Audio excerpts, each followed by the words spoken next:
තෙරුවන් දරුවනේ අපි මාධ්‍ය සංස්කෘතිය කියන පැරණි විෂය නිර්දේශයේ මුල් කොටස සාකච්ඡා කරා මීට කලින් දවසේ මේ පාඩම ඉතාම ඉක්මනින් වේගෙන් කතා කරන්නේ මොකද හේතුව මෙවර අලුතින්ම විෂය නිර්දේශයට ඇතුළත් වුණු සහ විෂය මාරු කරලා එකතු වුණු අයට අවශ්‍ය නිසා පමණයි අපි මේක සාකච්ඡා කරන්නේ. එතකොට අනිත් අයටත් මේක අහන්න පුළුවන්.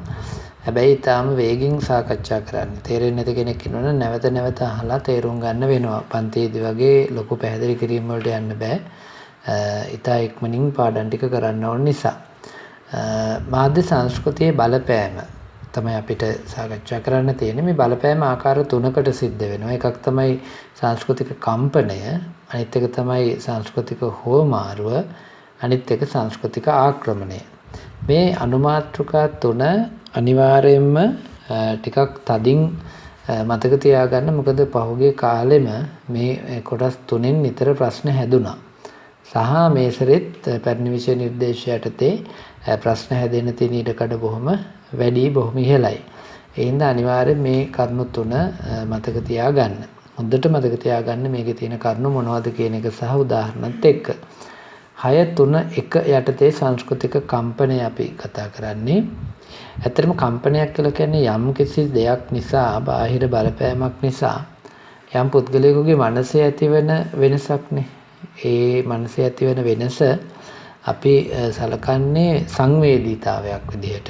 උදාහරණයක් විදිහට ලොකු ශබ්දයක් ආපුවාම ඒ පිළිබඳ යම් කම්පනයක් ඔහුගේ මනසේ ඇති වෙන්න පුළුවන්. දැන් කවුරු හරි ගහ ගන්නවා, මරා ගන්නවා දැක්කහම ඒක දැකලා සමහර අයට කම්පනයක් ඇති වෙන්න පුළුවන්. ඉතින් සමහර අයට තියෙනවා කම්පනයන් දරා ගන්න බැරි තත්ත්වයන්. ඒ කියන්නේ සමහර ලේ දකින්න බැරි අය ඉන්නවා. ඒ වගේ කම්පනය මනස තුළ ඇති වෙන දෙයක්. එතකොට සංස්කෘතික කම්පනය ඇති වෙන්නේත් මනස තුළද? ඔව්, මනස තුළ තමයි. එහෙනම් කාගේ මනස තුළද? යම්කිසි සංස්කෘතියකට තදින් බැඳිච්ච, තදින් ආදරය කරන, ඒ සංස්කෘතියේ ජීවත් වෙන ඕනෑම කෙනෙක්ගේ මනස තුළ සංස්කෘතික කම්පනයක් ඇති වෙන්න පුළුවන්. එතකොට ඔහු තුළ සංස්කෘතික කම්පනයක් ඇති වෙන්නේ කොහොම වුණාමද? මොන දෙයක් වුණාමද? Tamanගේ සංස්කෘතියට බාහිර සංස්කෘතියක බලපෑමක් සිදු වුණාම. දැන් අපි හිතමු පන්සල, අපි බෞද්ධ, අපිට පන්සලේ බුදු පිළිමේ ළඟ, බුදුහාමුදුරුවෝගේ බුදු පිළිමේ ළඟ උඩ නැගලා කවුරු හරි ෆොටෝ අරගෙන, ඡායාරූප අරගෙන, එතකොට අපිට ඔක දකිද්දි අපි හිතේ ඇති වෙනවනේ සංවේදීතාවයක්. ඒ කියන්නේ බටහිර සංස්කෘතියට අනුව පිළිම උඩ නැගලා ෆොටෝ ගන්න පුළුවන්. නමුත් අපි අපේ සංස්කෘතිය ඇතුලේ බුදු පිළිමයක් උඩ නැගලා ෆොටෝ ගන්නේ නැහැ. එතකොට අපි තුල ඇති වෙනවා සංස්කෘතික කම්පනයක්. ඒ කියන්නේ අපේ සංස්කෘතියට එරෙහිව ඕනම වෙලාවක, අපේ සංස්කෘතියේ නැති දෙයක් මතුවෙන ඕනම වෙලාවක සංස්කෘතික කම්පනය ඇති වෙන්න පුළුවන්. කා තුලද ඇති වෙන්නේ? සංස්කෘතිය තුළ ජීවත් වෙන අය තුලමයි. කොටින් කිව්වොත් අදාළ සමාජය තුල තමයි සංවේදීතාවය ඇති වෙන්නේ. මේක හඳුන්වන්නේ පවත්නා සංස්කෘතියෙහි අගය කරනු ලබන අංශ බාහිර සංස්කෘතික අංගවලින් යටපත් වීම නිසා සමාජයක් තුළ ඇතිවෙන සංවේදීතාවයයි. ඇත්තට මේ ඔය සංස්කෘතික කම්පනයේ පිටට මතුවෙන්නේ පොඩි රණ්ඩුවක් වගේ, ගැටුමක් වගේ. සමහරට මානසික ගැටුමක්. නමුත් ඒක පුද්ගලාන්තර ගැටුමක් විදිහට එන්න පුළුවන්. දැන් උදාහරණයක් විදිහට අපේ මේ ගෙදර තියෙන පහම්පැල, පරවන පහම්පැල තියෙන. ওই පහම්පැලට පහම් පත්තු කරනවා ආච්චි සීයා, නැත්තම් මුත්තම් කිරිගිත්තා, නැත්ත පනත්ත හැමෝම පත්තු කළා. අපි මොකද කරන්නේ? මේ පහම්පැල අයින් කරලා අලුත් පහම්පැලක් ගේනවා. දැන් ඔන්න එතකොට සීයට ආච්චියට හොඳටම මල පනිනවා. මල පනිනවා කියන්නේ මොකද්ද? අර සංවේදීතාවයක් ඇති වෙනවා මේක අයින් කරානි කියලා. ඒක සංස්කෘතික කම්පනයක්. එතකොට ඒක ගැටුමක් විදිහට තමයි අර මේ තමන්ගේ මොනබන බිරියන් එක්ක මේ ආච්චි සීයයි හෝමාරු කරගන්නේ. තරහා ගින් වගේනේ. ඊළඟට ඔය මතකයි අපිට ගෑනු ළමයි ලංකාවේ මේ කලිසම් අඳින්න පටන් ගත්ත කාලේ 80 දශකයේ 70 දශකයේ වගේ ලංකාවේ ඒ කලිසම් අඳිනවට විරුද්ධ වුණේ ආච්චිලා සීයලා. ඒ කියන්නේ ආච්චිලා සීයලාට මේක දරා ගන්න බැරි වුණා. ඒ නිසා වුන් මොකද කළේ?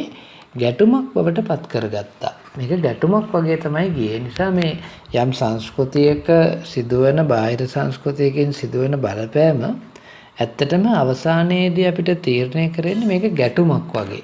ඒ කියන්නේ මේ සංස්කෘතිය ඇතුලේ ගැටුමක්. ඒ ගැටුම ඇති වෙන්නේ කා අතරද? බොහෝ විට ඒ සංස්කෘතියට තදින් නැලුම් කරන, ඒ සංස්කෘතියේ වෙනස් වෙනවට අකමැති, ඒ සංස්කෘතියම රකින්න ඕනි කියන දැඩි මතයක ඉන්න අයයි අර වෙන සංස්කෘතියකින් අපිට ආපු දේවල් ගන්න කැමති නම්‍යශීලී අයයි අතර තමයි ওই ගැටුම ඇති වෙන්නේ. බොහෝ විට අපි දන්නවා ඔය තරුණයන් තමයි වැඩිපුරම අලුත් දේවල් බාර ගන්න කැමති. අලුත් විලාසිතා, අලුත් කෑම වර්ග, අලුත් සංගීතයන්, අලුත් කලාවන්, ඒ සියල්ල කවුද ගන්න ඉස්සෙල්ලම තරුණයන්. එතකොට ගැටෙන්නේ කාත් එක්කද? වැඩිහිටියොත් එක්ක. බොහෝ විට අපි දකිනවා මේ සංස්කෘතික කම්පනය තරුණ වැඩිහිටි ගැටුමක් බවට පත් වෙනවා. දැන් මේ සමහර කොටසක් ඉන්නවා ඒගොල්ලෝ කැමැති බාර ගන්න. ඒ කියන්නේ වෙනස් වෙන්න කැමැති, නම්‍යශීලී වෙන්න කැමැති, බටහිරින් එන දෙයක් බාර ගන්න කැමැති අය ඉන්නවා. ඉන්දියානු සංස්කෘතියෙන් එන දෙයක් බාර ගන්න කැමැති අය ඉන්නවා. තව කොටසක් ඉන්නවා බාර ගන්න අකමැති. එතකොට දැන් මේ අර බාර ගන්න කොටසකුත් ඉන්නවා, බාර ගන්න අකමැති කොටසකුත් ඉන්නවා. දැන් බාර ගන්න අකමැති කොටසක් නැත්තම් සංස්කෘතික කම්පනයක් ඇති වෙන්නේ නැහැ. මොකද කම්පනයක් ඇති වෙන්න පුද්ගලයෝ නැහැ. ඒ නිසා මේ යම් බාහිර සංස්කෘතික දෙයක් බාර ගන්න අකමැති අය වැඩි වෙන්න සංස්කෘතික කම්පනය වැඩි වෙනවා. දැන් මේක මේ අද ඊයේ ඇති වෙච්ච එකක් නෙවෙයි.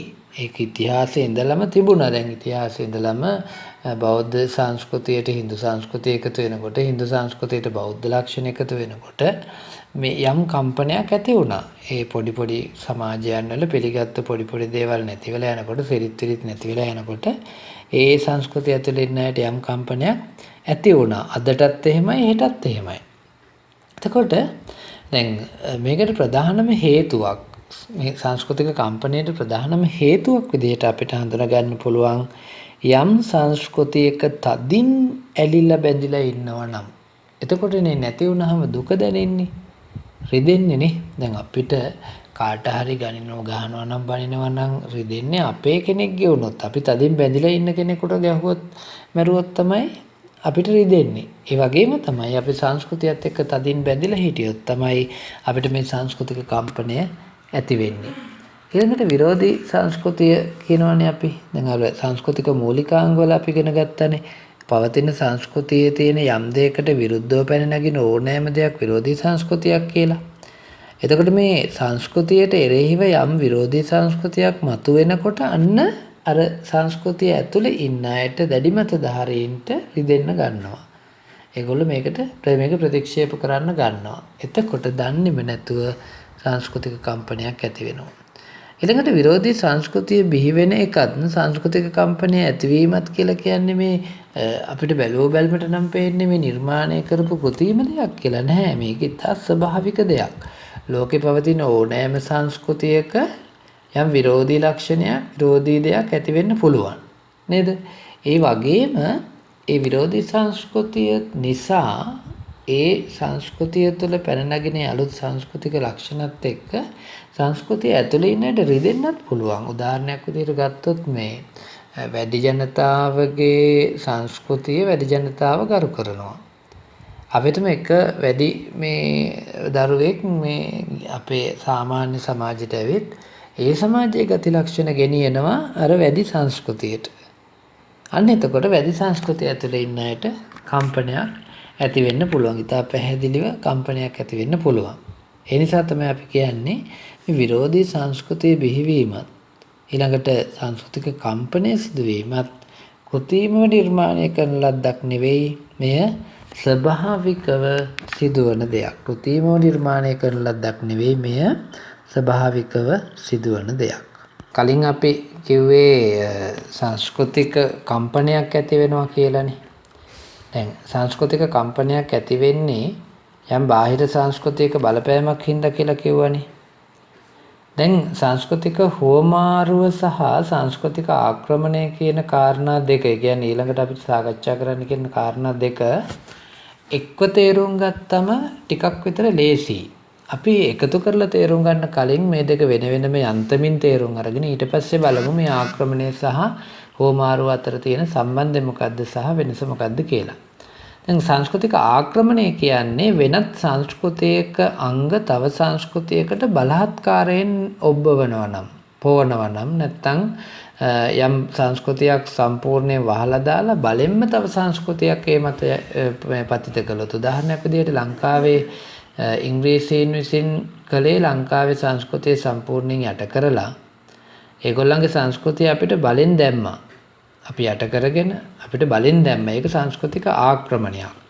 එක්තරා විදිහකට මේ මිහිඳු හාමුදුරුවෝ ලංකාවේ මිහිඳු හාමුදුරන් වහන්සේ ලංකාවට දැන් හිටින්දට පොසොන් පෝය එනවා. මේ පොසොන් පෝය දවසේදී මේ බුදුදහම ගෙනත් කළෙත් එක්තරා විදිහක සංස්කෘතික ආක්‍රමණයක්. මොකද ලංකාවේ සංස්කෘතිය තිබුණු සංස්කෘතිය සම්පූර්ණයෙන්ම යට ගියා. බෞද්ධ සංස්කෘතිය ගොඩ නැගුණා. දැන් සංස්කෘතික ආක්‍රමණයකින් යහපත අයහපත දෙකම වෙන්න පුළුවන්. පවතින සංස්කෘතිය අයහපත් නම් අර ආක්‍රමණය වෙන සංස්කෘතිය යහපත් නම් ඒ රටට යහපතක් බවට පත් වෙන්න පුළුවන්. නමුත් අපි සරලව මේක හඳුනගන්නේ යම් සංස්කෘතියක අංග තවත් සංස්කෘතියකට බලෙන් එක්කලොත් ඒක ආක්‍රමණයක්. මේක සැලසුම් සහගතව කරන්නත් පුළුවන්, සැලසුමක් නැතුව එහෙම වෙන්නත් පුළුවන්. දැන් සමහර වෙලාවල් වලට මේ වැඩි සමාජය තුළ වැඩි ජනතාවට අපි ගිහින් දෙන ඔය අලුත් පන්නේ කෑම බීම පීසා හට් හරි නැත්නම් මේ මොනවාද ඔය වෙන තියෙන බර්ගර් කින් හරි මොනවා හරි දෙයක් මේ නවීන පන්නේ කෑම බීම වර්ග අපි ගිහින් දෙනවා වැඩි ජනතාවට. ඒ දෙන්නේ වැඩි ජනතාවට තියෙන ආදරයට ඕන් මේවා කන්න බොන්න ආස ඇති. එහෙම විතර තමයි ගිහින් දෙන්නේ. නමුත් ටික කලක් යනකොට මේකට හුරු වෙච්ච, මේකට කැමති වෙච්ච, මේකට ලොල් වෙච්ච වැඩි තරුණයෝ නැත්තම් වැඩි දරුවෝ කැකුලියෝ සමහර විටක මේව හොයාගෙන නගරෙට සේන්දු වෙන්න පුළුවන්. දැන් එහෙම වුණොත් මොකද වෙන්නේ? අර වැඩි සංස්කෘතිය එතනින් විනාශ වෙනවා. ඒ සංස්කෘතිය ආක්‍රමණය කරනවා. දැන් මේක හිතාමතා කරපු දෙයක්ද? නෑ. සැලසුමක් ඇතුව සැලසුම් සහගතව වැඩි සංස්කෘතිය විනාශ කරන්න ඕනේ කියලා කරපු එකක් නෙවෙයි. හැබැයි ඉංග්‍රීසීන් අපේ සංස්කෘතිය විනාශ කළේ. අපිට තිබුණු කිතුල්රා සංස්කෘතියක් තිබුණා. අපේ ඉතා පෝෂණීය කිතුල්රා බිව්වා. නමුත් ඒ වෙනුවට බියර් සහ වයින් ඒගොල්ලන්ගේ බීම අපිට දුන්නා. ඒක සැලසුම් සහගතව කරන ලද දෙයක්.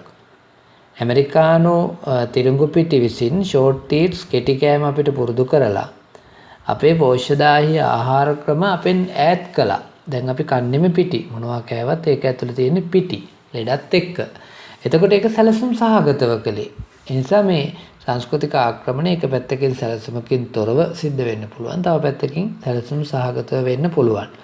දැන් ඉතිහාසයේ බලපුවාම අපිට පේනවා මේ සංස්කෘතික ආක්‍රමණයේ පිටිපස්සේ තියෙන මූලිකම අරමුණ තමයි දේශපාලනික අරමුණ. ඒ කියන්නේ යම්කිසි රටක පාලනය Taman යටතට ගන්න ඕන වුණාම යම් සමාජයක පාලනය Taman යටතට ගන්න ඕන වුණාම ඒ සමාජය අල්ලන්නේ නැහැ. සමාජය තුළ තියෙන සංස්කෘතිය අල්ලනවා. ඒ සංස්කෘතිය යට කර ගන්නවා.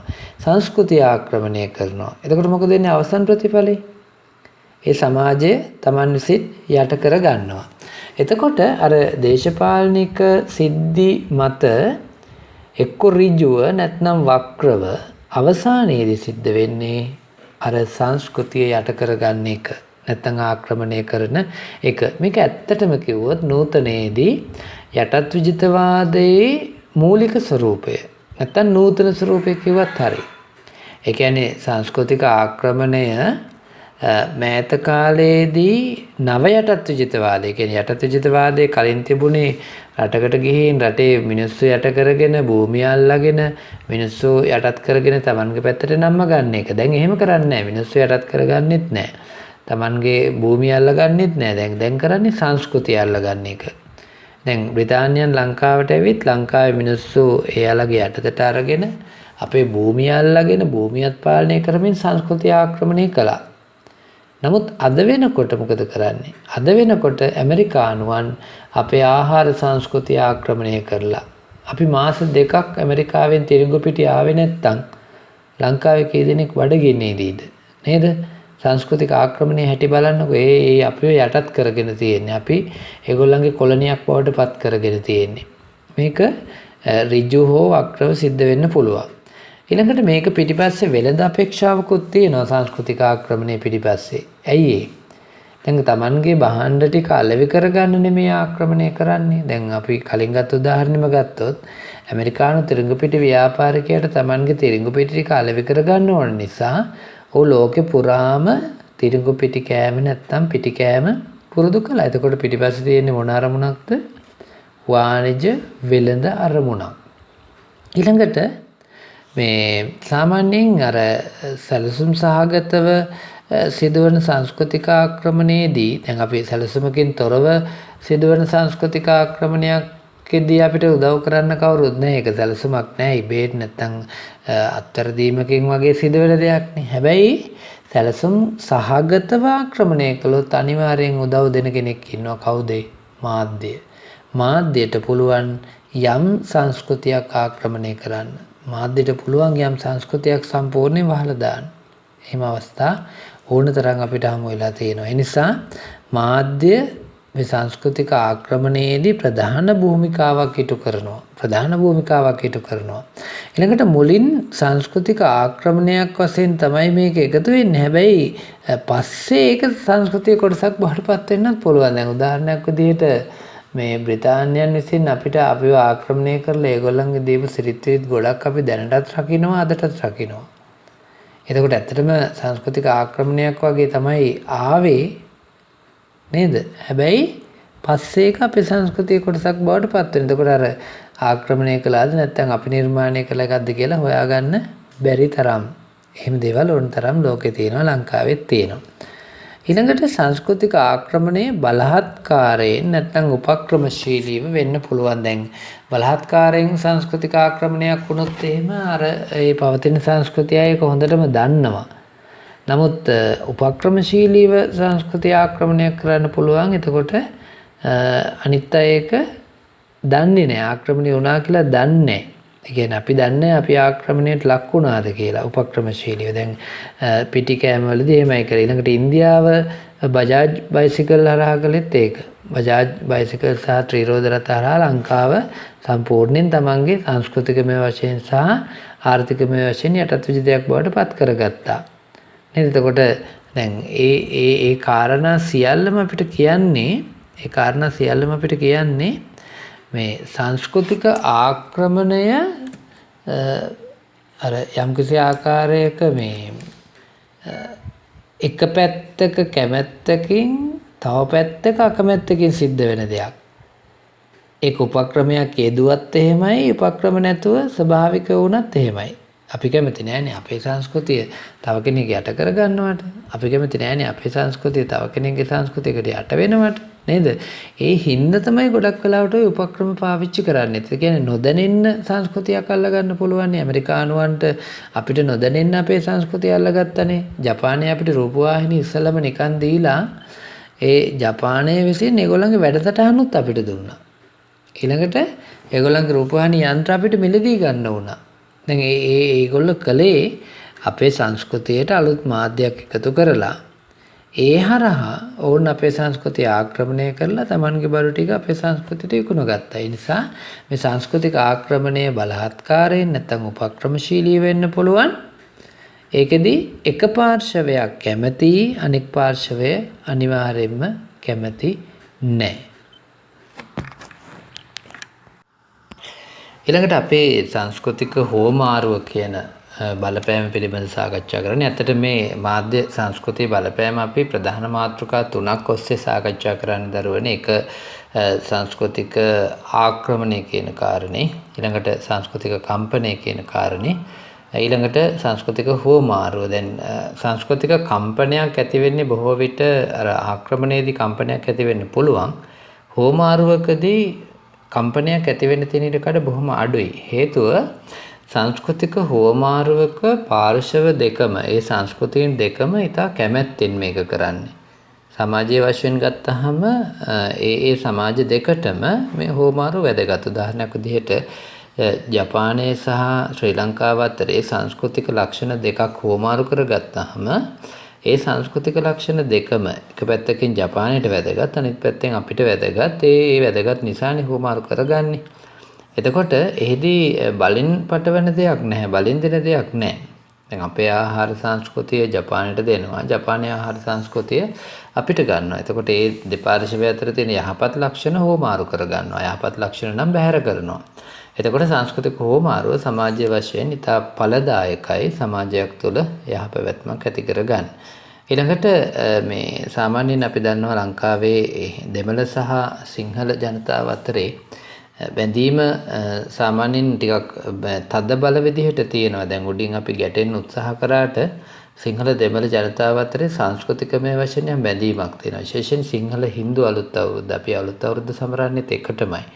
ඒ නිසා මේ පාර්ශ්ව දෙක අතර යම් බැඳීමක් තියෙනවා. අපි සංස්කෘතිය වශයෙන් අපි හුවමාරුවක් කරගන්නවා.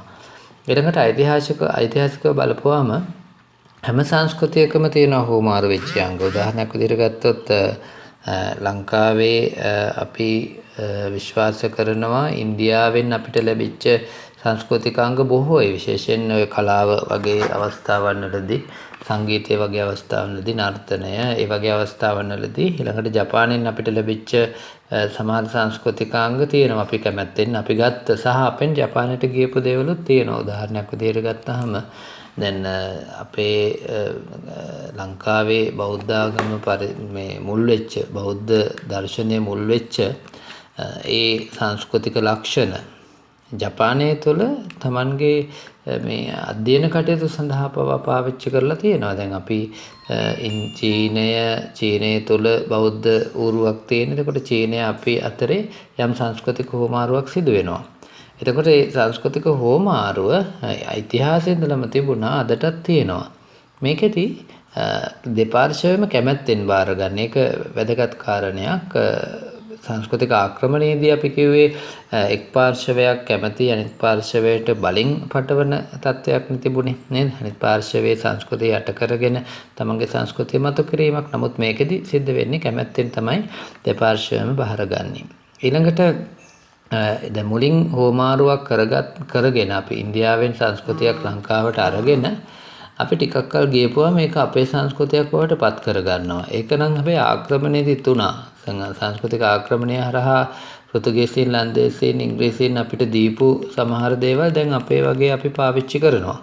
ඒකම හෝමාරුවේදී සිද්ධ වෙනවා. හෝමාරුවේදීත් සංවේදන මේ ලක්ෂණ, සංස්කෘතික ලක්ෂණ අපි මුලින් හෝමාරු කරගන්නවා. පස්සේ මොකද වෙන්නේ? ඒ හෝමාරු කරගත්ත දේවල් අපේ වගේ අපි පාවිච්චි කරනවා වසර ගණනාවක් යනකොට.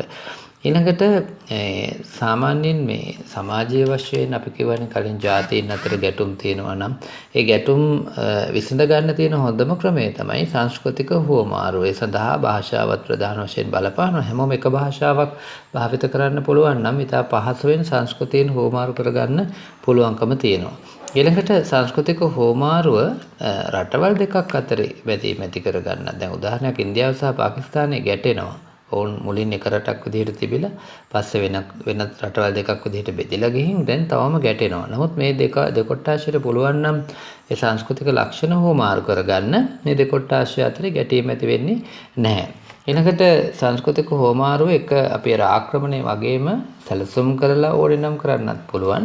එහෙම නැත්නම් සැලසුමකින් තොරව සිද්ධ වෙන්නත් පුළුවන්. දැන් එක පාසලක ඉගෙන ගන්නවා රටවල් කිහිපයකින් ආපු ශිෂ්‍යයෝ. දැන් ඔවුන් අතරේ එදිනෙදා කටයුතු කරනකොට එක එක ආහාර වර්ග හෝමාරු වෙනවා. භාෂාවන් හෝමාරු වෙනවා. සිරිත් විරිත් එකිනෙකාගේ හෝමාරු වෙනවා. මේක සැලසුම් කළේ නැහැ සංස්කෘතික හෝමාරුවකට. හැබැයි සැලසුමකින් තොරව වුණත් සංස්කෘතික හෝමාරුවක් සිද්ධ වෙන්න පුළුවන්කම තියෙනවා. ඊළඟට සංස්කෘතික හෝමාරුව අවසානයේදී යම් සමාජයක සංවර්ධනයට ප්‍රබල ලෙස දායක වෙනවා සහ බලපානවා. ඒ නිසා සංස්කෘතික හෝමාරුවකදී අවසානයේදී අපිට යම් සමාජයක සංස්කෘතියක ඉදිරි ගමනක් බලාපොරොත්තු වෙන්න පුළුවන්කම තියෙනවා. දැන් ඔබ දරුවනේ මේ සංස්කෘතික හෝමාරුව ආක්‍රමණය සහ සංස්කෘතික කම්පණය කියන ප්‍රධාන මාතෘකා තුන ටිකක් සවිස්තරව පැහැදිලි කරන්න උදාහරණත් එක්ක මතක තියාගන්න එක හොඳයි. ඊළඟට මම ඉක්මනින් යනවා 4 කියන අවසන් කොටසට මාධ්‍ය සංස්කෘතිය සහ වෙළඳපොළ කියන කාරණය. එයටතේ ගෝලීකරණය සහ නව ලිබරල් වාදයත්, ඊළඟට ව්‍යාපාරික ආධිපත්‍ය සහ මාධ්‍ය සංස්කෘතිය, ඊළඟට වෙළඳපොළ ව්‍යාප්තිය සහ මාධ්‍ය සංස්කෘතිය, අවසානයෙන් මාධ්‍ය දැන්වීම්කරණය සහ සමාජය කියන කාරණේ. පළවෙනි එක මාධ්‍ය සංස්කෘතිය සහ වෙළඳපොළ අතර සම්බන්ධතාවයේ පළවෙනි එක ගෝලීයකරණය සහ නව ලිබරල් වාදය. ගෝලීයකරණය සහ නව ලිබරල් වාදය. එතකොට ගෝලීයකරණය සහ නව ලිබරල් වාදය කියන කාරණේදී ගෝලීයකරණයේදී මාධ්‍ය ව්‍යාප්තිය තමයි ගෝලීයකරණය ඇති කරන්නේ. දැන් නව ලිබරල් වාදය කියන්නේ මොකක්ද කියලා අහුවොත් ඒකට දෙන්න තියෙන උත්තරේ තමයි ලිබරල් වාදය කියන්නේ ධනවාදයේ උච්චතම අවස්ථාව. එතකොට නව ලිබරල් වාදය කියන්නේ ධනවාදයේ ඉහළටම ගිහින් ඒ හරහා ලෝකය දැන් එකක් බවට පත් කරමින් ගෝලීයකරණය ඇතුලේ මේ ලිබරල් වාදී ලක්ෂණය මතු කිරීමක්. දැන් මේක ඇත්තටම මේ ලෝකයේ ඇත්තටම නව ලිබරල් වාදයේ හැටි තමයි සංස්කෘතිය තමයි ආක්‍රමණය කරන්නේ. අර භූමිය ආක්‍රමණය කිරීමක් නැහැ.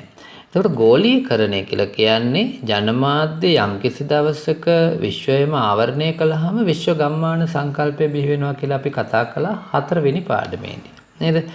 4 වෙනි පාඩමේ නෙමෙයි අපි 1 වෙනි පාඩමේදී සාකච්ඡා කළා. ඊළඟට ගෝලීකරණය සිදු වෙන්නේ විශ්ව ගම්මාන සංකල්පෙහි ඊළඟ පියවර විදිහට මුළු ලෝම එකක් බවට එක තැනක් බවට එක තොරතුරු මූලාශ්‍රයක් බවට පත් වෙනවා. මාධ්‍ය වර්තමානයේදී තොරතුරු තාක්ෂණය මත යැපෙනවානේ. නේද? එතකොට මාධ්‍ය තොරතුරු තාක්ෂණය මත යැපෙන නිසා තොරතුරු තාක්ෂණයට අවශ්‍ය විදිහට මාධ්‍ය හැසිරෙන්න අරගෙන දැන් තොරතුරු තාක්ෂණය ලෝකය එකක් බවට පත් කරලා ඉවරයි. විශ්ව ගම්මානයක් බවට පත් කරලා ඉවරයි. තවදුරටත් අපිට රාජ්‍ය ජාතික කියන සංකල්ප නැහැ. දැන් අපිට අපේ දේවල් රකින්න බෑ. ලංකාවේ දේවල් රකින්න බෑ ලංකාවේට. ඉන්දියාවේට ඉන්දියාවේ දේවල් රකින්න බෑ. ඇමරිකාවේට ඇමරිකාවේ දේවල් රකින්න බෑ. එංගලන්තයට එංගලන්තේ දේවල් රකින්න බෑ. ඒ රකින්න බැරි. දැන් අර එක් රටකට තමන්ගේ රාජ්‍ය තමන්ගේ ජාතිය කියන කාරණේ දැන් නැහැ. ඒක දැන් බැහැරයි. ඒ නිසා ජාතික රාජ්‍ය කියන සංකල්ප මේ ගෝලීකරණය ඇතුලේ අභියෝගයට ලක් වෙලා. ගෝලීකරණයේ ස්වરૂපය ඇත්තටම බටහිර ආධිපත්‍ය තමයි අපිට දිස් වෙන්නේ. එයි එහෙම කියන්නේ මාධ්‍ය නිසා කියවනේ අපි ගෝලීකරණය සිද්ධ වෙන්නේ. ලෝකේ ප්‍රබලම මාධ්‍ය මොනවද? BBC, Reuters, ප්‍රංශ පුවත් සේවය, AFP. ඉතින් ඒ පුවත් සේවයන් ඒ මාධ්‍ය ඒ ප්‍රවෘත්ති ආයතන අයිති වෙන්නේ බටහිරට. ඒවාෙහි වැඩ කරන්නේ බටහිර මාධ්‍යවේදීන් මාධ්‍යකරුවන්. එතකොට ඔවුන් ගන්න මූලාශ්‍ර බටහිර. එහෙනම් ගෝලීකරණය බටහිර ආධිපත්‍ය මුල් කරගත්තු එකක්. එතකොට ලෝකෙ පුරා පැතිරෙන්නේ බටහිර සංස්කෘතිය.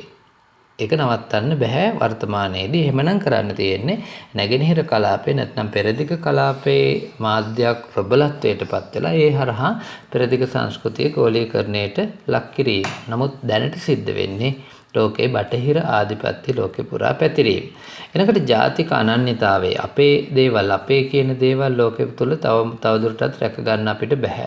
ලාංකික අපේ දේවල් මේ අපේ සංගීතය අපේ ඇඳුම් අපේ ආහාර දැන් මිශ්‍රයිනේ නේද? අපේ මංගල උත්සවය පවා දැන් මිශ්‍රයිනේ. බටහිර මිශ්‍ර වෙලානේ තියෙන්නේ. ඊළඟට ජාතික සංස්කෘතිය කියන කාරණත් ඇත්තටම රකින්න හරි අමාරුයි. බැරුවාම නෙවෙයි අභියෝගයට ලක් වෙලා. ජාතික සංස්කෘතිය, ජාතික අනන්‍යතාවය මේ වගේ දේවල් අපිට දැන් තවදුරටත් රකින්න බැරි වෙලා තියෙනවා.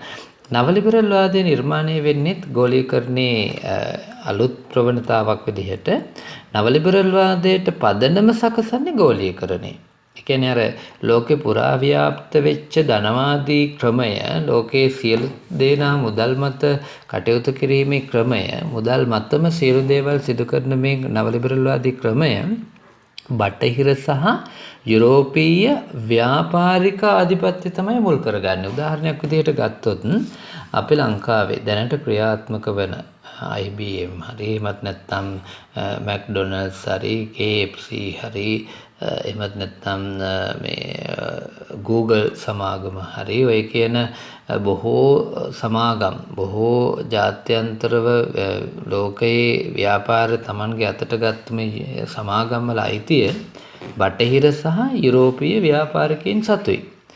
එතකොට අපි ඇත්තටම මේ නව ලිබරල් වාදය හරහා මේ යුරෝපීය සහ මේ බටහිර ආර්ථිකයට නතු වෙලා ඉන්නේ.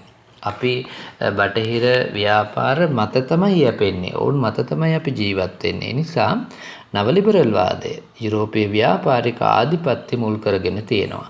ඊළඟට ජාතික ස්වාධීනත්වය නව ලිබරල් වාදය කියන දෙක ගැටෙනවා. දැන් අපි ගත්තොත් ලංකාවේ ආර්ථිකයේදී අපි උත්සාහ කළොත් අපේ ජාතික ස්වාධීනත්වයක් ඇති කරන්න. දැන් මේ දිනවල අපි ලංකාවේ වගා කරලා අපි ආනයනය අඩු කරලා අපි විතරක් අපි සියලු දේ ස්වයං පෝෂිත කරගෙන ජීවත් වෙන්න ඕනේ කියන මතයකට ඇවිත් තියෙනවානේ. හැබැයි ඒක හිතන තරම් ලේසි නැහැ. මොකද ලෝක ව්‍යාප්ත බහුජාතික සමාගම් එකට ඉඩ දෙන්නේ නැහැ. මොකද ඔවුන්ගේ ව්‍යාපාර කටයුතු දැන් මේ රටවල් කරා ව්‍යාප්ත වෙලා ඉවරයි. එතකොට මේ බටහිර ආධිපත්‍ය තවදුරටත් දේශීය ආර්ථිකයකට නැගිටින්න ඉඩ දෙන්නේ නැහැ. එතකොට ජාතික ආර්ථික ස්වාධීනත්වය කියන එක හීනයක් බවට පත් වෙනවා. ඒ නිසා මේ දෙක අතර ගැටීමක් තියෙනවා. ජාතික ආර්ථිකයක් ගැන කතා කරන රටවල් සහ නව ලිබරල් වාදය දෙක ගැටෙනවා. ඊළඟට නව ලිබරල් වාදය පවත්වාගෙන යන්න නම් අනිවාර්යෙන් මාධ්‍ය සංස්කෘතිය උදව් කරන්නම ඕනේ. මාධ්‍ය සංස්කෘතිය උදව් නැත්තම් නව ලිබරල් වාදය පවත්වාගෙන යන්න බෑ. මොකද සංස්කෘතිකමය ආක්‍රමණයක් මෙතනදී සිද්ධ වෙනවානේ. ඇමරිකාවට ඇමරිකානු මාධ්‍ය නැත්නම් ලෝකයට තමන්ගේ බලය පතුරවන්න බෑ. බ්‍රිතාන්‍යයට තමන්ගේ බලය පතුරවන්න, යුරෝපයේ අනෙක් රටවල් වලට තමන්ගේ බලය පතුරවන්න ඕන්ට අනිවාර්යෙන්ම මේ මාධ්‍ය සංස්කෘතියේ උදව්ව ඕන වෙනවමයි. ඒ නිසා ගෝලීකරණය සහ නව ලිබරල් වාදිතා සරලව අපි මේක තේරුම් ගනිමු. මාධ්‍ය සංස්කෘතිය මත ගොඩනැගෙන දෙයක්. ඊළඟට අපි යනවා ව්‍යාපාරික ආධිපත්‍ය සහ මාධ්‍ය සංස්කෘතිය කියන අනුමාතෘකාවට. මේකෙදි මාධ්‍ය මෙහෙයවන්නේ ලංකාවේ නෙවෙයි ලෝකේ හැම තැනකම මාධ්‍ය මෙහෙයවන්නේ ව්‍යාපාරික ආධිපත්‍ය තමයි. දැන් උදාහරණයක් විදිහට ගත්තොත් රූපවාහිනියක වැඩසටහන් මොනවද කියන දේ තීරණය කරන්නේ ව්‍යාපාරිකයින්නේ. දැන් අපි දන්නවා පහුගිය දවස්වල සමහර ප්‍රවෘත්ති වැඩසටහන් වලට සමහර නාලිකා විසින් මේ එක්තරා ප්‍රබල ආකාරයකින් මේ තමන්ගේ මැදිරිය සකස් කරලා නේද? ඉතා ලස්සන මැදිරියක් හදලා අන්තිමට අර ව්‍යාපාරිකයෙකුගේ කිරිකෝප්පයක් ඒ මේසෙ උඩින් තියෙනවා. දැන් මොකද වෙන්නේ? අර ලස්සනට හදපු මැදිරිය කැත වෙනවා. නිස්ටමෝල් කෝප්පයක් තියාගෙන නේද? දෙරණ නාලිකාවේ ප්‍රවෘත්ති කියන්නේ එච්චර ලස්සන මැදිරිය. එතකොට කාගේ ආධිපත්‍යද මේ තියෙන්නේ? ව්‍යාපාරික ආධිපත්‍ය. එතකොට දැන් පහුගිය දවස්වල අපි දැක්කා මේ ඔය මේ පැන්ඩා බේබි හරි නැත්නම් පෙයාස් බේබි හරි බබාලගේ නිෂ්පාදන කරන මේ ආයතන තරගෙට උදේ මේ ළමයින්ට උපදෙස් දෙන බබාලට උපදෙස් දෙන නේද? එහෙම වැඩසටහන් නිර්මාණය කරගන්නවා. අවසානයේදී වුන් කියන්නේ ඒ සබන් ගන්න ඒව ගන්න කියලා. දැන් මේ කොණ්ඩ මෝස්තර පිළිබඳ රූපවාහිනී වැඩසටහනක් කියලා හිතන්නකෝ. එකම මෝස්තර නිරූපණ ශිල්පියා නැත්නම් එකම මේ පිළිබඳ විශේෂඥයත් එක් මාධ්‍යයට ඇවිත් කියනවා එක් මේ ක්‍රීම් වර්ග එක් ෂැම්පු වර්ග ගන්න එක් පුයර වර්ග ගන්න කියලා. ඇයි ඔවුන් අනුග්‍රාහකත්වයේ දක්වනව නම් යම්කිසි ආයතනයක් ඔවුන්ට බලය තියෙනවා අදාළ වැඩසටහන මෙහෙවන්න. දැන් අපි සමහර වෙලාවකට දැකලා ඇති ලස්සන ගීතයක් අහගෙන ඉන්න ගමන් ඒ ගීතය අහගෙන ඉන්න අතරතුරේදීම එකවරටම වෙලඳැන්වීමක් දානවා. අපිට පුදුම තරහක් එන්නේ. නේද? කෝ ගාන නමුත් කරන්න දෙයක් නැහැ. ව්‍යාපාරික ආධිපත්‍ය තමයි. ඒ නිසා ව්‍යාපාරික ආධිපත්‍යයෙන් තොරව මාධ්‍ය පවතින්න බෑ වර්තමානයේ. හේතුව මාධ්‍ය ආයතනයක් පවත්වාගෙන යන ලොකු මුදලක් ඕනනේ. එතකොට මේ මුදල අපි සරි කරගන්න ඕනනේ. මේ මුදල අපි සරි කරගන්නේ මේ මුදල අපි හොයාගන්නේ ව්‍යාපාරිකයන්ගේ උදව්වෙන්. එතකොට ව්‍යාපාරිකයන්ගේ උදව්ව නැතුව අපිට මේක පවත්වාගෙන යන්න බෑ. ඒ නිසා මාධ්‍යයට අනිවාර්යෙන් ව්‍යාපාරිකයාගේ අනුග්‍රහය ඕනෙමයි. ඊළඟට මේ මාධ්‍යයට ස්වාධීනව පවතින්නත් බෑ. මොකද මාධ්‍ය ආයතනයක් පටන් ගන්න මුදල් ඕනේ. මාධ්‍ය ආයතනය පවත්වාගෙන යන්න වෙළඳැන්වීම හරහා මුදල් හොයන්න ඕනේ. එදිනෙදා පවත්වාගෙන යන්න පඩිනඩි ගෙවන්න ඕනේ. ඊළඟට රජයට බදු ගෙවන්න ඕනේ. ඒ සඳහා මුදල් ඕනේ. මුදල් අවශ්‍ය නම් ව්‍යාපාරික අනුග්‍රහය අනිවාර්යෙන් තියෙන්නම ඕනේ. දැන් මේක කොච්චර දුරදිග ගිහින්ද කියනවා නම් මාධ්‍යයේ හැම ප්‍රකාශනයක්ම හැම ප්‍රවෘත්තියක්ම ව්‍යාපාරික ආධිපත්‍යයේ සීමාව තුළ තියෙන්නේ. දැන් අපි කල්පනා කරමු මෙහෙම පහුගිය දවස්වල රතුපස්වල දැන් අවුරුදු 3-4කට කලින් රතුපස්වල ප්‍රදේශයේ එක්තරා ව්‍යාපාරික ස්ථානයකින් ඝන අපද්‍රව්‍ය එතනින් එළියට ද්‍රව අපද්‍රව්‍ය එතනින් එළියට ගමට ගිහින් ගමට නිකන් අනතුරුදායක තත්යකටපත් වුණා. ඊට පස්සේ රතුපස්වල ජනතාව මේකට විරුද්ධව විශාල උද්ඝෝෂණ පැවැත්තුවා. මාස 3ක් යනකන් කිසිදු මාධ්‍යකින් මේ ප්‍රවෘත්තිය පළ කරේ නැහැ. මොකද ඒකට හේතු වුණේ මේ රතුපස්වල අදාළ ව්‍යාපාරිකයා ලංකාවේ දැවැන්ත පෙරේ ව්‍යාපාරිකයෙක්. ඔහුගේ ව්‍යාපාර වලින් 100ට ඔවුන්ගේ ව්‍යාපාර වලින් තමයි Tamanගේ මාධ්‍ය ආයතනවල 50%කට වැඩි වෙළඳ දැන්වීම් ප්‍රමාණයක් ලැබුණේ. එතකොට මේ වෙළඳ දැන්වීම් දෙන මේ ආයතනවලට විරුද්ධව මේ මාධ්‍යයෙන් ප්‍රවෘත්තියක් පළ කරන්න ඔවුන් ඒ තරම් ධෛර්ය සම්පන්න වුණේ නැහැ.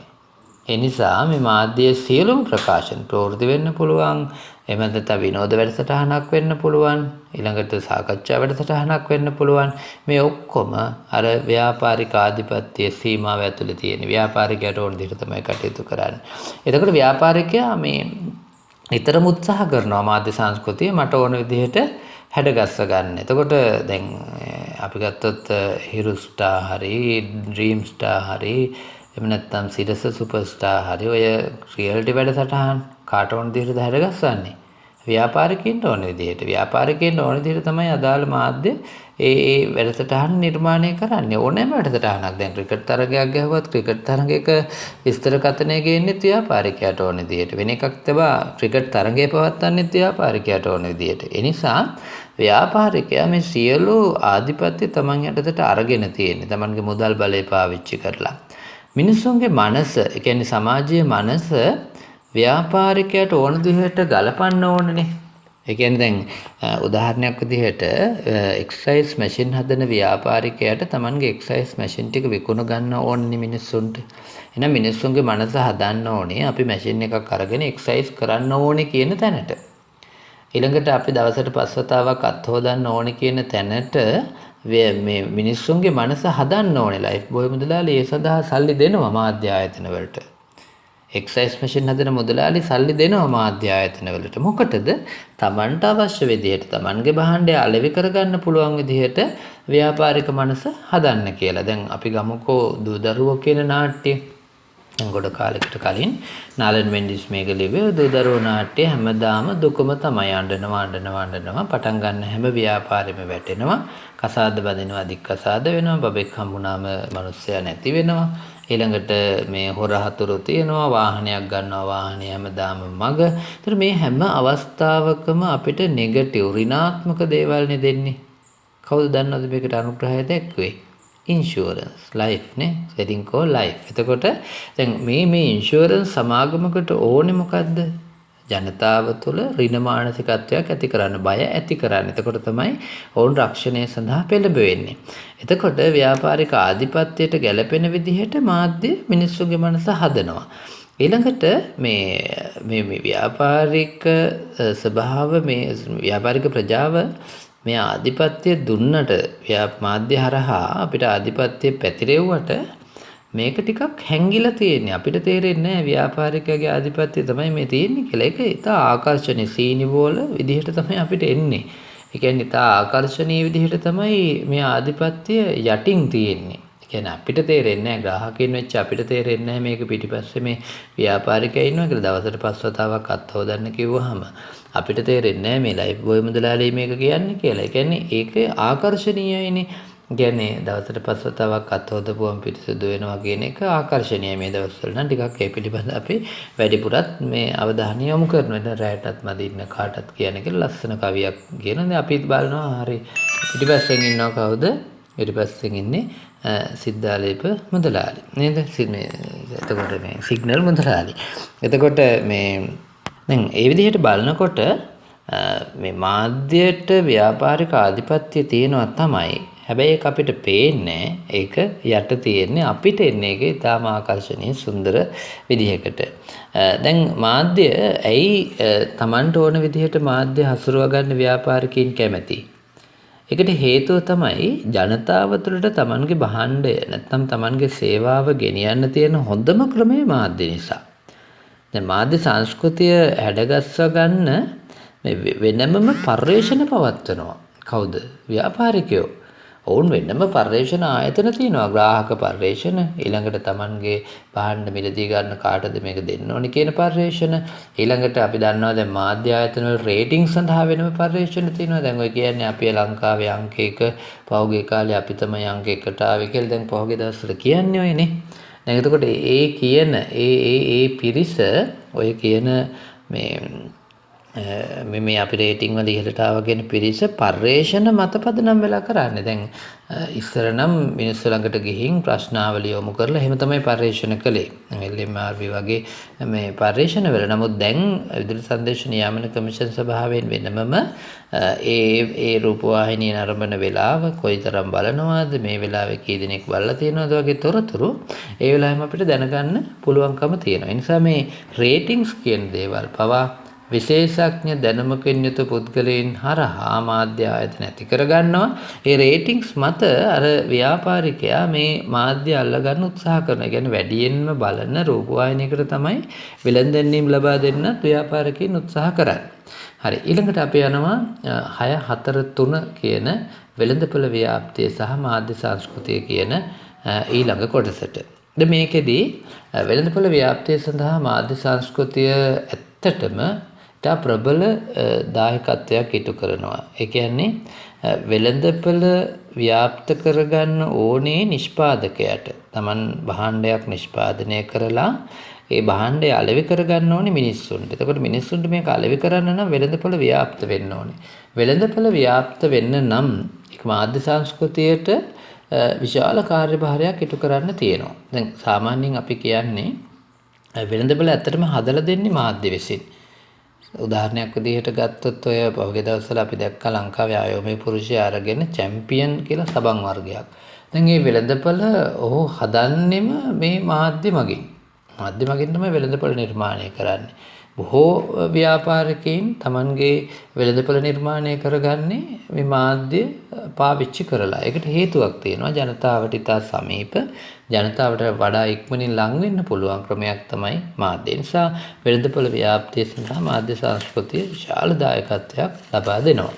දැන් මාධ්‍ය සංස්කෘතියට ගොදුරු වෙන අය, කියන්නේ අපි මේ වෙළඳපොළ ව්‍යාප්ති කාර්යයක් ඉටු කරනවා කියලා දන්නේ නැහැ. උදාහරණයක් විදිහට ගත්තොත් අපි සමහර වෙලාවට මේ මාධ්‍යෙන් කියනවා මේ අහවල් මේ ටී-ෂර්ට් එකක් දීලා ටී-ෂර්ට් එක අඳින්න කියලා. දැන් ඒ ටී-ෂර්ට් එකේ ගහලා තියෙනවා ස්ලෝන් හරි, එහෙම නැත්නම් මංචි හරි, නැත්නම් මැගි නූඩල්ස් හරි මොකක් හරි මේ ටී-ෂර්ට් එකේ print කරලා ඒ ටී-ෂර්ට් එකක් මේ මාධ්‍ය විසින් දෙනවා. එතකොට මාධ්‍ය විසින් මේක දෙනවා, අපිත් මේක දාගෙන යනවා. අපි දන්නේ කඩේ යනවා කියලා වෙන ආයතනයකට. ඒ කියන්නේ අපි දන්නේම නැතුව අර වෙළඳපොළ ව්‍යාප්ති කාර්යය ඉටු කරනවා. ඊළඟට අපි සාමාන්‍යයෙන් ඔය මේ එක්සයිස් මැෂින් සංස්කෘතියට හුරු වෙනවා කියලා කියන්නේ අර එක්සයිස් මැෂින් මුදලාලිගේ ව්‍යාපාරයට අපි අහු වුණා කියන එක. අපි දන්නේ මේ වෙළඳපොළ ව්‍යාප්ති කටයුත්ත අපි කරනවා කියලා. ඊළඟට අපි සමහර වැඩසටහන් ළමා වැඩසටහන් බලාගෙන ඉඳලා ඒ ළමා වැඩසටහනේ කියන සමහර සබන් වර්ග ගන්න අපි පෙළඹෙනවා. පැන්ඩා බේබි හරි, පෙයාස් බේබි හරි මොකක් හරි කියලා හිතමුකෝ. එතකොට ඒ සබන් වර්ගය අපි ගන්න පෙළඹෙනවා කියලා කියන්නේ අපි ඇත්තටම කරන්නේ අර වෙළඳපොළ ව්‍යාප්ති කාර්යයක්. ඒ නිසා මාධ්‍ය සංස්කෘතියට ගොදුරු වෙන අය බොහෝ වෙලාවට දන්නේ නැහැ අපි මාධ්‍ය සංස්කෘතිය රැඳිලා ඉඳලා ව්‍යාපාරිකයාගේ අරමුණ තමයි මේ ඉටු කරන්නේ කියලා. එතකොට දැන් ඊට එරෙහිව සාම්ප්‍රදායික මතවාදයට නැගිටින්න තියෙන ඉඩකඩත් ටිකක් අඩුයි. දැන් මාධ්‍ය වෙළඳපොළ ගත්තාම මාධ්‍ය වෙළඳපොළට එරෙහිව නැගිටින්න මේ අපේ සාම්ප්‍රදායට ටිකක් පොඩි අපහසුකමක් තියෙනවා. හැබැයි අපහසුකමක් තිබුණට ඒ අපහසුකම ඇත්තටම සමහර තැන්වල මැඩගෙන සාම්ප්‍රදායික මතවාදයේ ඉහළට නැගපු අවස්ථා තියෙනවා. දැන් උදාහරණයක් විදිහට ගත්තම හැම වෙලාවකම මාධ්‍ය වෙළඳපොළට දිනන්න බෑ. ඒ කියන්නේ මාධ්‍ය වෙළඳපොළට තරඟ කරන්න අපිට අමාරුයි තමයි සාම්ප්‍රදායික සමාජයේ සමහර අපේ ඔය ආහාර සංස්කෘතිය වගේ දේවල්, ඊළඟට අපේ ඇඳුම් පැළඳුම් වගේ දේවල් මාධ්‍ය සංස්කෘතිය විසින් අපිට දුන්නා. නමුත් අපිට ඒකට එරෙහිව යන්න බැරි වුණානේ. හැබැයි ඔබ දන්නවද තවම ලංකාවේ මත්පැන් හෝ දුම්වැටි ආශ්‍රිත වෙළඳ දැන්වීමක් හෝ වැඩසටහනක් ඉදිරිපත් කරන්න බැහැනේ. ඇයි අපේ සංස්කෘතිය විසින් ඒකට එරෙහි වෙලා. ඒ කියන්නේ අපේ සංස්කෘතිය ප්‍රබල නිසා අර සාම්ප්‍රදායික මතවාදයට පුළුවන් වෙලා තියෙනවා මාධ්‍ය වෙළඳපොළ ඒ ව්‍යාප්තියට අභියෝග කරන්න. ඒ විතරක් නෙවෙයි අපි දැක්කා පහුගිය කාලේ ඔය හලාල් සලකුණ දැන් හලාල් සලකුණ පිළිබඳව අපි දන්නවා අරාබිය වගේ රටවල් වල මුස්ලිම් රටවල් වල සාමාන්‍යයෙන් මේ හලාල් ලකුණ නැති කිසිදු ආහාරයක් මිලට ගන්නෙ නැහැ. එතකොට මේ පිළිබඳව ප්‍රශ්නාව පහුගිය දවස්වල ලංකාවේ නේ. හැබැයි මේ හලාල් ලාංඡනේ නැතුව ඒ රටවල මේ ආහාර වර්ගය ව්‍යාප්ත කරන්න බෑ. එතකොට අර සාම්ප්‍රදායික පිළිගැනීම් මත මාධ්‍ය සංස්කෘතියට කටයුතු කරන්න වෙනවා. නේද? එතකොට ලංකාවේ අපි දන්නවා ඔය ආගමික රූප බුදුන් වහන්සේගේ රූප ඒවා ඇසුරුම් වලට ලාංඡන වලට පාවිච්චි කරන්න බෑ. එහෙම ඒ සාම්ප්‍රදායික සංස්කෘතිය විසින් මාධ්‍යයට අභියෝග කරලා තියෙනවා. මාධ්‍ය සංස්කෘතියට අභියෝග කරපු අවස්ථා තියෙනවා. දැන් අපි මේකෙන් තේරුම් ගන්න ඕනේ වෙළඳපොළ ව්‍යාප්තියයි මාධ්‍ය සංස්කෘතිය අතර තියෙන බැඳීම එක පැත්තකින් මාධ්‍ය සංස්කෘතිය වෙළඳපොළ ව්‍යාප්තියට පුදුමාකාර විදිහට උදව් කරනවා. අනිත් පැත්තෙන් වෙළඳපොළ ව්‍යාප්තිය ඇතුලේ මාධ්‍ය සංස්කෘතිය ලොකු කාර්යභාරයක් ඉටු කරනවා. ඒ වගේම වෙළඳපොළ ව්‍යාප්තිය අර සංස්කෘතියට එරෙහිවත් සමහර වෙලාවට කටයුතු කරනවා. හැබැයි සමහර අවස්ථාවලදී විතරක් අර සාම්ප්‍රදායික සංස්කෘතියට මේ වෙළඳපොළ ව්‍යාප්තියට එරෙහිව නැගිටින්න පුළුවන්කම ලැබිලා තියෙනවා. ඒකත් අපි මතක තියාගන්න ඕනේ. ඊළඟට අපි යනවා අවසාන කොටසට මේකේ මාධ්‍ය දැන්වීම්කරණය සහ සමාජය කියන කාරණේ. දැන් ඇත්තටම දැන්වීම්කරණය කියලා කියන්නේ යම් කිසි දෙයක් පිළිබඳව මේ ජනතාව දැනුවත් කරන භාවිතයක්. දැන් උදාහරණයක් විදිහට Taman භාණ්ඩයක් නිෂ්පාදනය කරලා සේවාවක් නිෂ්පාදනය කරලා ඒ ජනතාවට විකුණන්න ඕනේ නම් ජනතාව මේ පිළිබඳ දැනුවත් වෙන්න ඕනේ. එතකොට ජනතාව මේ පිළිබඳ දැනුවත් වෙන්න ඕන නිසා ජනතාව මේ පිළිබඳ දැනුවත් වෙන්න ඕන නිසා මාධ්‍ය දැන්වීම්කරණය පාවිච්චි කරනවා. රූපවාහිනී දැන්වීමක් දානවා, ගුවන්විදුලිය දැන්වීමක් දානවා, එහෙමත් නැත්නම් පුවත්පතේ දැන්වීමක් දානවානේ. එතකොට ඒක ඇත්තටම සමාජීය අවශ්‍යතාවයක්. සමාජයට මාධ්‍ය දැන්වීම්කරණය ඕනේ. ඒ දැන්වීම්කරණය ඕනේ. මොකටද දැන්වීම්කරණය ඕනේ? මාධ්‍ය දැන්වීම්කරණය සමාජයට ඕන වෙන්නේ වෙන මොකකටවත් නෙවෙයි. ඒ අදාළ භාණ්ඩය පිළිබඳ ජනතාව දැනගන්න ඕනේ. මොනවද ඒකේ ගුණාගුණ, මොනවද ඒකේ මිල ගණන් කොහොමද, ඒක පාවිච්චි කරන්නේ කොහොමද, ඒක ගන්න පුළුවන් කොහෙන්ද, ඒ වගේ දේවල් නේද? එතකොට ඒවා ඒක ඇත්තටම සමාජීය අවශ්‍යතාවයක්. මිනිස්සුන්ට භාණ්ඩයක් පිළිබඳ අලුත් නිෂ්පාදනයක් පිළිබඳ දැනගන්න ඕන නිසා මාධ්‍ය දැන්වීම්කරණය එක පැත්තකින් සමාජීය අවශ්‍යතාවයක්. තව පැත්තකින් මේක ව්‍යාපාරික අවශ්‍යතාවයක්. එහෙනම් අපි දැනගන්න ඕනේ මාධ්‍ය දැන්වීම්කරණය සමාජයටත් ඕනේ. ඇයි සමාජයට දැනගන්න පුළුවන් භාණ්ඩ හා සේවා පිළිබඳ ඊළඟට ව්‍යාපාරිකයටත් ඕනේ. ඇයි ව්‍යාපාරිකයට තමන්ගේ භාණ්ඩ පිළිබඳ ජනතාව දැනුවත් කරන්න පුළුවන්. මේකෙදි සමාජයේ හැසිරීම වෙනස් වෙනවා. උදාහරණයක් විදිහට ගත්තොත් පුංචි දරුවෝ යෝගට් කනවා. ඒ යෝගට් කනකොට අපි වෙනදට ගන්න යෝගට් නෙවෙයි බණ්ඩේ ගෙඩියේ තියෙන විස බීජ ඔක්කොම නැති කරනවා කියලා ඕන ඇඩ් එකක් දානවා. එතකොට නිව්ඩේල් යෝගට් කියලා. ඉතින් අපි නිව්ඩේල් යෝගට් කන්න පෙළඹෙනවා. අපි ඒ වෙනකන් කාපෝ නූඩල්ස් වර්ගයේ වෙනුවට දැන්වීමක් බලලා වෙන නූඩල්ස් වර්ගයකට අපි යොමු වෙන්න පුළුවන්. අපි ඒ වෙනකන් ගාපු සබන් වර්ගයේ වෙනුවට දැන්වීමක් ගාලා නේද දැන්වීමක කියන සබන් වර්ගයක් ගාලා අපි වෙනස් වෙන්න චර්යාව වෙනස් වෙන්න පුළුවන්. දැන් අපි මේ ෆෙයාර් ඇන්ඩ් ලව්ලි ගාපුවම බලන් ඉද්දි සුදු වෙනවා කියලා දැන්වීමක් දානවනේ. එතකොට අපිට වෙලාවකට ඒ දැන්වීම බලාගෙන ඉඳලා අපි මොකද කරන්නේ? අපි ඒ මේ ක්‍රීම් වර්ගය ගන්න පෙළඹෙන්න පුළුවන්. ඒ කියන්නේ අපේ චර්යාව, අපේ හැසිරීම වෙනස් වෙන්න පුළුවන්. ඊළඟට මාධ්‍ය දැන්වීම්කරණය එක පැත්තකින් ඍජුව ව්‍යාපාරිකයාට Tamanගේ අදහස් ඉදිරිපත් කරන්නත් මේක පාවිච්චි කරන්න පුළුවන්. ඒ වගේම රජය වගේ මහජන සේවා සපයන ආයතනයකට රජය හෝ එහෙමත් නැත්නම් රාජ්‍ය නොවන සංවිධානයක් හෝ මහජන සේවා සපයන ආයතනයකට මිනිස්සුන්ට යමක් දැනුම් දෙන්න උදාහරණයක් විදිහට ඩෙන්ගු මර්ධනය පිළිබඳව දැන්වීමක් නිකුත් කරන්න පුළුවන්.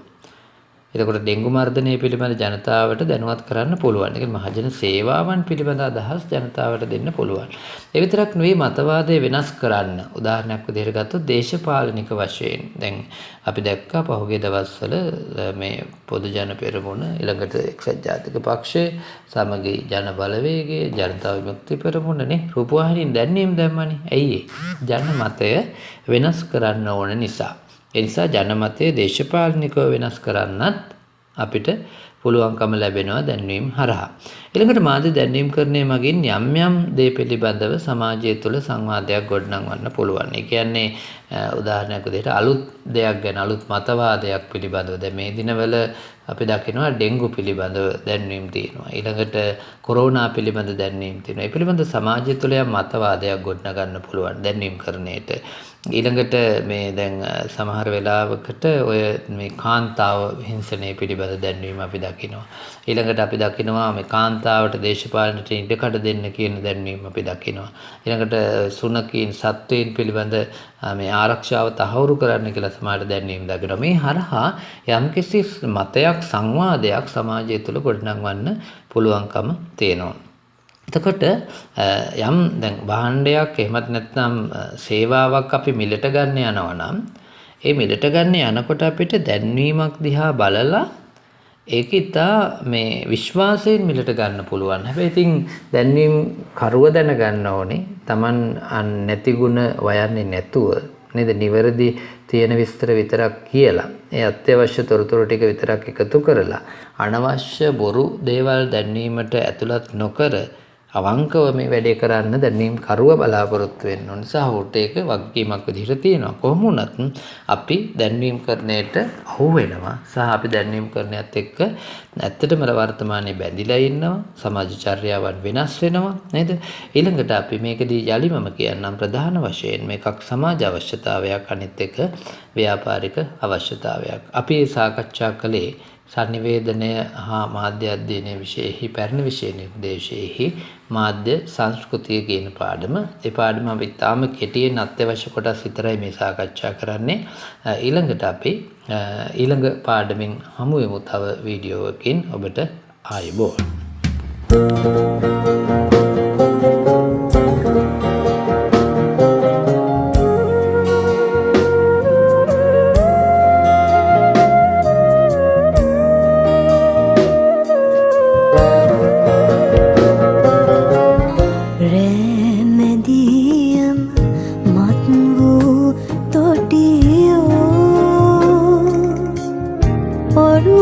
Din